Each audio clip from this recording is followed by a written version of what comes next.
राज्य कोरोना के सबसे ज्यादा डेंजर जोन में है तो वो नाम महाराष्ट्र का है।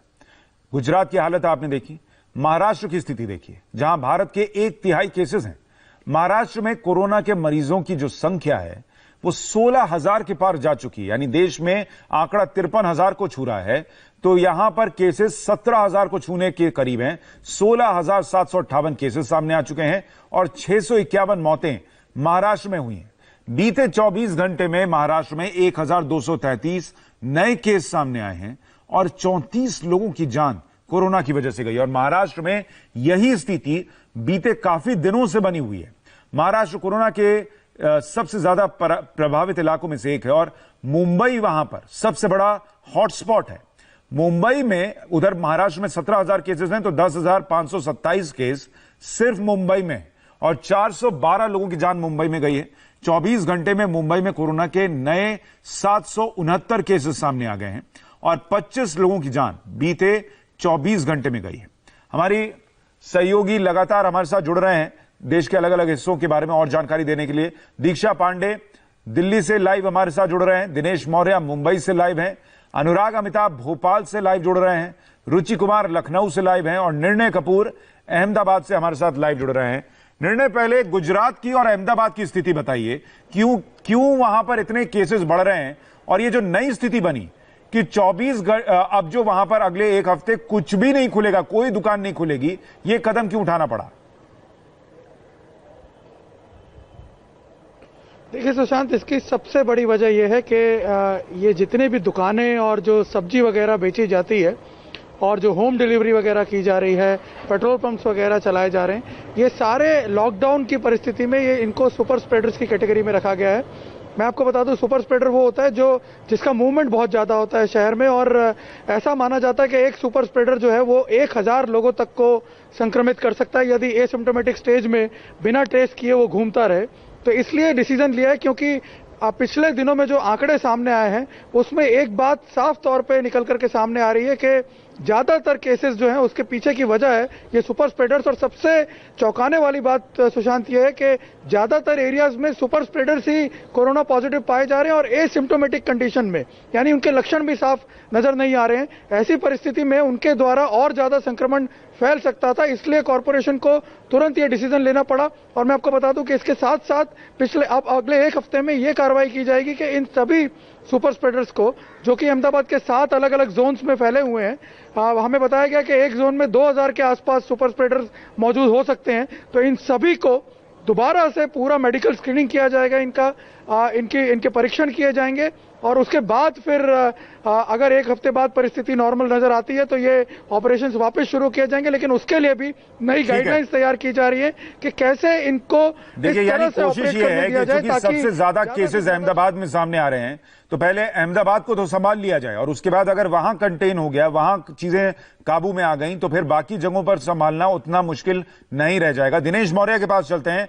दिनेश, महाराष्ट्र की सरकार के पास कोई प्लान है कि इस बढ़ती संख्या को कैसे रोके? हर रोज महाराष्ट्र से 1,000 केस, 900 केस सामने आ रहे हैं।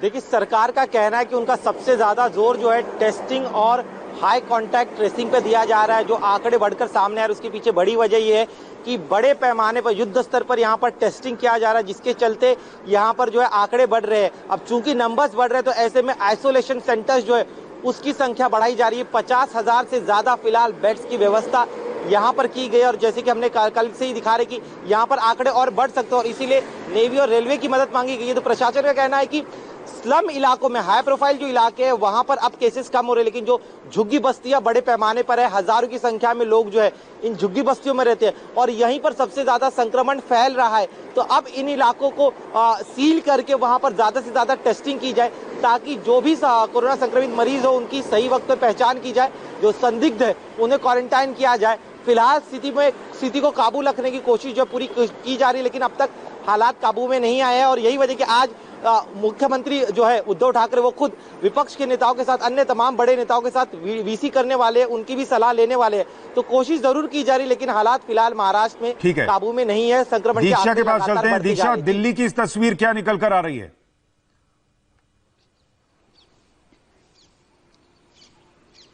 सुशांत, देखिए, कंटेनमेंट जोन की संख्या कम होना या फिर जो ठीक होने वाले जो लोग हैं उनकी संख्या बढ़ना सिर्फ राहत की बात नहीं होती है। चिंता की बात यह है कि रोजाना यहाँ पर बड़े आंकड़ों के साथ जो है मरीज की संख्या लगातार बढ़ रही है। पिछले 24 घंटे में 428 मामले सामने आए हैं।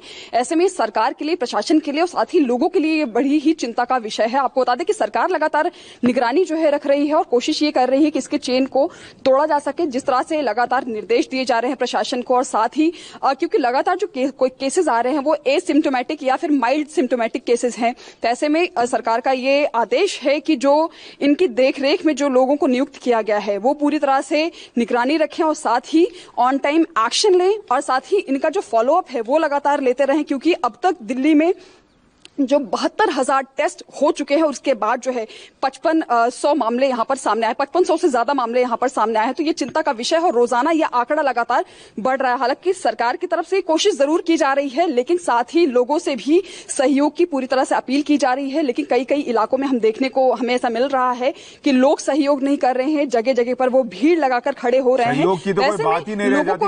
देखिए, दिल्ली से ऐसी तस्वीरें आई, शराब के ठेके खुले तो लोग इस तरीके से बाहर निकल आए जैसे दिल्ली में कोई केस ही सामने ना आ रहा हो, जबकि दिल्ली के 11 जिले रेड जोन में हैं। रुचि कुमार के पास लखनऊ चलते हैं। रुचि, वहां उत्तर प्रदेश की स्थिति क्या है और क्या वहां आंकड़े कंट्रोल में हैं या टेस्टिंग और होगी तो शायद वही स्थिति हो सकती है जो महाराष्ट्र या गुजरात में है? जी हाँ, देखिए, यूपी बड़ा स्टेट है और अब तक करीब 1 लाख टेस्ट सरकार की तरफ से कराए गए हैं और जब ये 1 लाख टेस्ट हुए हैं इसमें करीब 3,500 पॉजिटिव कोरोना के केस आए हैं। पिछले 24 घंटे की बात करें तो 150 नए केस यूपी में आए हैं, जिसमें से 16 लखनऊ के हैं। 16 लखनऊ में कैसरबाग इलाका था, वहाँ से फैले हैं। तो कानपुर यहाँ सबसे बड़ा सेंटर है जहाँ पे 303 केस हो गए हैं। आगरा में 655 हो गए हैं, माफ़ कीजिएगा, आगरा सबसे बड़ा सेंटर है जहाँ 655 केस हो गए हैं। लखनऊ में 250 के आसपास है, मुरादाबाद में 116 है, गाजियाबाद में 193 है। लेकिन यूपी के लिए बड़ी राहत की बात ये आ रही है कि हालांकि 60 मौतें हो चुकी हैं, लेकिन ये जो 3,500 केसेस आए हैं इनमें से 1130 मरीज ठीक होकर डिस्चार्ज होकर अपने घर जा चुके हैं। तो सरकार के लिए बड़ी राहत है। अब ये जो लॉकडाउन 3 का फेज है इसमें कुछ छूट दी जा रही है, लोग प्राइवेट ऑफिसेज भी जा रहे हैं, सड़कों पे भी आपको दिखाई दे रहे हैं। आने वाले दिनों में दिखाई देगा कि ये जो सड़कों पे थोड़े लोग दिखाई दे रहे हैं इसका क्या असर पड़ता है। ये एक बड़ा चैलेंज सरकार का कहना है कि छूट तो दे दी गई, लेकिन कोरोना को छूट ना मिल जाए आगे बढ़ने की और फैलने की, ये सभी राज्य सरकारों के लिए बड़ी चुनौती है। तीसरा प्रदेश जो कि बहुत ज्यादा केसेस इस वक्त देख रहा है वो है मध्य प्रदेश। भोपाल चलते हैं अनुराग के पास। अनुराग, वहां से क्या अपडेट है, क्या स्थिति है वहां पर? देखिए सुशांत, जिस तरीके से लगातार सैंपलिंग, सर्वे और टेस्ट के रिजल्ट सामने आ रहे हैं, मध्य प्रदेश में हालत जो है वो चिंताजनक होती आ रही है। जब शुरुआत हुई थी तब जो सैंपलिंग था और सर्वे और जो टेस्ट था वो 200 करीबन पहुंच रहा था। आज तकरीबन 2700 जो है वो सैंपल्स के रिजल्ट आ रहे हैं। जाहिर तौर पर बड़ी संख्या निकल कर आ रही है। पीछे 72 घंटे की अगर हम बात करें तो तकरीबन 300 से ज्यादा मामले सामने आ चुके हैं, 30 मौतें आ चुकी हैं। 24 घंटे की बात करें तो 87 नए मामलों के साथ फिर से 8 मौतें सामने आ गई हैं, जिसके चलते मौतों का आंकड़ा तकरीबन 187 हो चुका है और वहीं 3189 जो संक्रमित मरीज है वो सामने आ चुके हैं। साफ तौर पर सैंपलिंग पर जोर दे रही है सरकार, टेस्ट पर जोर दे रही है, कंटेनमेंट एरियाज में किस तरीके से लगातार सर्वे किया जाए और जो सुपर स्प्रेडर्स हैं उन तक पहचान की जाए, जिससे जो लोग हैं, संदिग्ध लोग, वो पहचान में आए। तो आमतौर पर देखा जाए तो साफ तौर पर नजर जो आ रही है तस्वीर, जितने ज्यादा टेस्ट हो रहे हैं उसके कारण संख्या निकल कर आ रही है। और जितने भी, चाहे इंदौर की बात करें जो सबसे बड़ा जो हॉटस्पॉट बन चुका है, उस हॉटस्पॉट में भी यही तस्वीर सामने निकल के आ रही है कि जो बहुत डेंस आबादी के जिले हैं, जहां पर इलाके हैं, वहां पर सबसे ज्यादा